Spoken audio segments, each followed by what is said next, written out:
कभी आपने किसी देश को उसकी संसद से नहीं, उसकी स्लम गलियों से देखा है, जहां ना सड़कें ठीक होती है, ना घर पूरे और ना जिंदगी सुरक्षित। अभी हम पाकिस्तान की उन्हीं स्लम बस्तियों में जा रहे हैं, जहां बच्चे नंगे पांव गंदे पानी में खेलते हैं और माएं सुबह उठते ही ये नहीं सोचती कि आज क्या पकाए, बल्कि ये सोचती है कि आज खाना मिलेगा भी या नहीं। सवाल ये है कि इतनी बड़ी आबादी यहाँ कैसे पहुंची, ये बस्तियां बनी कैसे, यहाँ पैदा होने वाला बच्चा शुरू से ही पीछे क्यों रह जाता है, और अगर ये सब सबको दिखता है तो फिर बदला क्यों नहीं जाता। इन सवालों के जवाब आसान नहीं है, और अगर आप सच जानना चाहते हैं तो इस वीडियो को अंत तक जरूर देखिए, क्योंकि जो आगे है वो आपको चैन से बैठने नहीं देगा। आज स्लम डायरीज आपको पाकिस्तान की उस जमीन पर ले जा रहा है जहां कैमरे बहुत कम जाते हैं और सच बोलने वाले और भी कम। इस वीडियो में आप देखेंगे कि पाकिस्तान की स्लम बस्तियां कैसे बनी,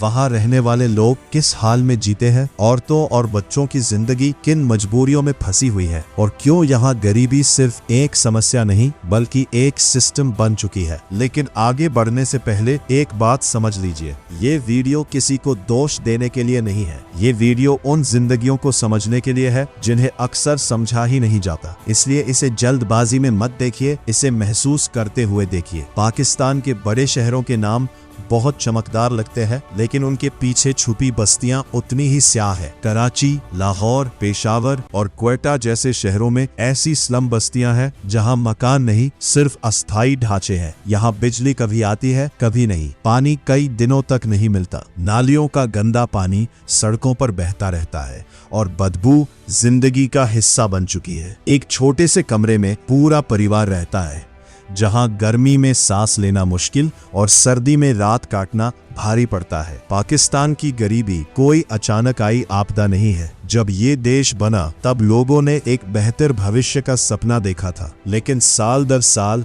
सत्ता और आम जनता के बीच की दूरी बढ़ती चली गई। राजनीतिक अस्थिरता, बार बार सत्ता परिवर्तन और ताकत के खेल ने हमेशा सबसे ज्यादा नुकसान गरीब को पहुंचाया। यहाँ विकास के दावे तो बहुत हुए, लेकिन जमीन पर आम आदमी की जिंदगी शायद ही बदली। स्लम इलाकों में रहने वाला मजदूर हर सुबह घर से निकलता है, लेकिन उसे नहीं पता कि शाम को काम मिलेगा या नहीं। कई बार मेहनत की पूरी मजदूरी नहीं मिलती और शिकायत करने का मतलब अगला काम भी खो देना होता है। औरतें घर और बाहर दोनों मोर्चों पर लड़ रही हैं। कई इलाकों में लड़कियों की पढ़ाई आज भी बोझ समझी जाती है। कम उम्र में शादी, घरेलू हिंसा और चुप रहना, यही उनकी नियति बना दी जाती है। कुछ बस्तियों में व्यापार खुले तौर पर नहीं दिखता, लेकिन मजबूरी के रूप में मौजूद रहता है। इसे कोई नाम नहीं देता, लेकिन हर कोई जानता है। कर्ज, भूख और डर कई औरतों को ऐसे रास्तों पर धकेल देते हैं जहां से वापस लौटना आसान नहीं होता। समाज उन्हें दोषी ठहराता है, लेकिन कभी ये नहीं पूछता कि उन्हें इस हालत तक पहुंचाया किसने। पाकिस्तान की स्लम बस्तियों में पैदा होने वाला बच्चा जैसे जिंदगी की दौड़ में शुरुआत से ही पीछे रह जाता है। स्कूल दूर है, किताबें महंगी है और पेट की भूख सबसे बड़ी प्राथमिकता है। इसलिए कई बच्चे कूड़ा बीनते हैं, होटल और वर्कशॉप में काम करते हैं या सड़कों पर घूमते रहते हैं। उनका बचपन धीरे धीरे जिम्मेदारियों के नीचे दब जाता है। अगर यही बच्चे किसी सुरक्षित माहौल में पैदा होते तो शायद उनकी जिंदगी कुछ और होती। यहाँ के स्लम में बच्चे बहुत जल्दी बड़े हो जाते हैं। उम्र से पहले जिम्मेदारियां उन्हें कठोर बना देती है। कई बच्चे ऐसे हैं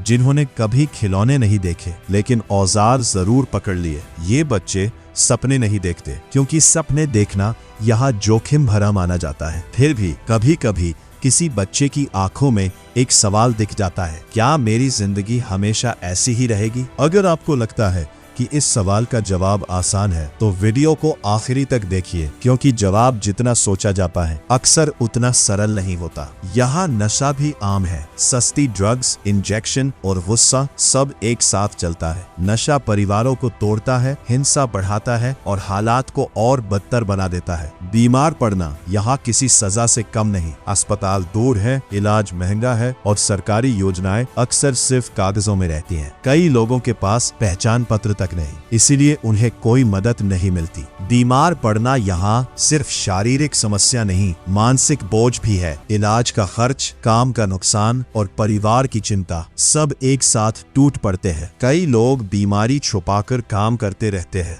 क्योंकि रुकने का मतलब भूखे रहना होता है। सोचिए, अगर आपको पता हो कि आराम करना भी एक लग्जरी है तो आपकी जिंदगी कैसी होगी। रात होते ही स्लम बस्तियों की हवा बदल जाती है। कहीं झगड़े की आवाज आती है, कहीं रोने की, और कहीं डरावना सन्नाटा छा जाता है। डर यहाँ किसी एक घटना का नाम नहीं, बल्कि रोजमर्रा की आदत बन चुका है। लेकिन सुबह होते ही लोग फिर उठते हैं, काम पर निकलते हैं और सब कुछ सामान्य दिखाने की कोशिश करते हैं। यही मजबूरी की जिंदगी है। इन बस्तियों में रहने वाले लोग सिर्फ गरीबी से नहीं लड़ रहे, ये पहचान की लड़ाई भी लड़ रहे हैं। यहाँ बहुत से लोग ऐसे हैं जिनका कोई आधिकारिक अस्तित्व ही नहीं है, न सही कागजात, न पहचान पत्र, न वोट देने का हक। ऐसे में ये लोग सिस्टम के लिए इंसान नहीं, बस आंकड़े बनकर रह जाते हैं। अगर कोई हादसा हो जाए, कोई मर जाए, तो न कोई रिकॉर्ड बनता है, न कोई सवाल पूछा जाता है। सोचिए, अगर आपकी जिंदगी की कोई गिनती ही न हो तो आप खुद को कितना अकेला महसूस करेंगे। इन बस्तियों में औरतों की जिंदगी दिन और रात में बटी हुई है।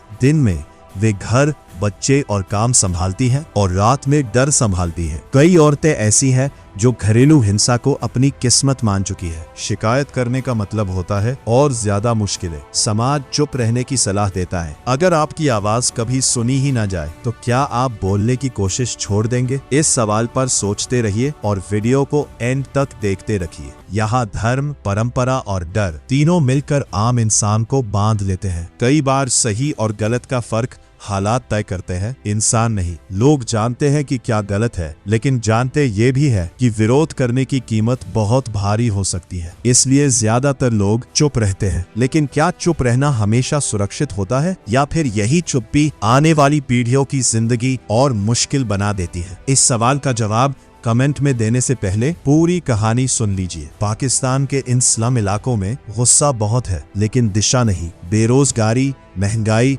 और असमानता ने लोगों के भीतर एक आग भर दी है। कई नौजवान नशे में डूब जाते हैं, कुछ अपराध की ओर मुड़ जाते हैं और कुछ देश छोड़ने का सपना देखने लगते हैं। यहाँ बेहतर कल का मतलब अक्सर होता है कहीं और, लेकिन हर कोई जा नहीं सकता। जो रह जाते हैं वे हालात से समझौता करना सीख लेते हैं। इन सब हालातों के बावजूद कुछ लोग हर दिन उम्मीद को जिंदा रखते हैं। कोई बच्चों को पढ़ाने की कोशिश करता है, कोई अपने मोहल्ले में बदलाव लाने का सपना देखता है। ये कोशिशें छोटी लग सकती हैं, लेकिन इन्हीं से जिंदगी आगे बढ़ती है। सवाल ये है कि क्या ये कोशिशें कभी बड़े बदलाव में बदल पाएंगी, या फिर सिस्टम इन्हें भी कुचल देगा? पाकिस्तान की ये सच्चाई हमें सिर्फ उस देश के बारे में नहीं बताती, बल्कि हमें भी आईना दिखाती है। जब हम दूर बैठकर किसी मुल्क पर राय बनाते हैं, तो क्या हम वहाँ के आम इंसान की जिंदगी के बारे में सोचते हैं? अगर आप ये वीडियो यहाँ तक देख रहे हैं, तो इसका मतलब है कि आप सिर्फ देख नहीं रहे, आप सोच भी रहे हैं। नीचे कमेंट में बताइए कि आपको ये सच्चाई कैसी लगी, क्योंकि आपकी राय भी मायने रखती है। अक्सर हम वीडियो बंद कर देते हैं, लेकिन सवाल खुले रह जाते रहे। इस बार ऐसा मत कीजिए। जब अगली बार आप पाकिस्तान का नाम सुने, तो क्या आपको सिर्फ हेडलाइंस याद आएंगी, या ये अनसुनी जिंदगियां भी? अगर आपका जवाब हाँ है, तो नीचे कमेंट में हाँ लिखिए। इस वीडियो को लाइक कीजिए ताकि ये आवाज और लोगों तक पहुँचे, और स्लम डायरीज को सब्सक्राइब कीजिए, क्योंकि हम न देश दिखाते हैं न नफरत, हम सच्चाई दिखाते हैं। वीडियो यही खत्म होता है, लेकिन सवाल अभी जिंदा है।